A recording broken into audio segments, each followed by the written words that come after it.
ஆன்மீக சொற்பொழிவாளரா நான் நிறைய கேலி கிண்டல்லாம் சந்திச்சுட்டு இருக்கேன் சார்.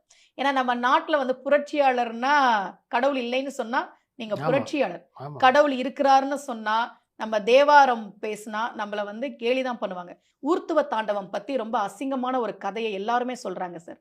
என்ன சொல்றாங்க தெரியுமா? சிவபெருமானுக்கும் பார்வதி தேவிக்கும் காளிக்கும் நடனம் நடந்தது. சிவபெருமான் கால தூக்கி தலையில வச்சார். உடனே பார்வதி என்னால அப்படி பண்ண முடியலன்னு வெக்கி நின்னா. இந்த ஒரு கதைய சொல்லிட்டு இருக்காங்களா சார்?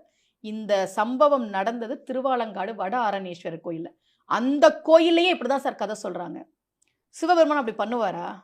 தன்னுடைய உடம்புல பார்வதி தேவிக்கு பாதி பாகத்தை கொடுத்த சிவபெருமான் காலை தூக்கி தலையில வச்சுட்டு உன்னால அப்படி பண்ண முடியலன்னு சிரிப்பானா? ஆனா தேடி தேடி தேடி தேடி படிக்கும்போது ரொம்ப அற்புதமான ஒரு விஷயம் கிடைச்சது சார். கோயம்புத்தூர் பக்கத்துல பன்னிமடைன்னு ஒரு ஊர் இருக்கு. ம். அந்த ஊர்ல இருக்கிற எல்லாரும் வந்து ஊர் பேரை சொல்லவே வெட்கப்படுறாங்க. பன்னிமடை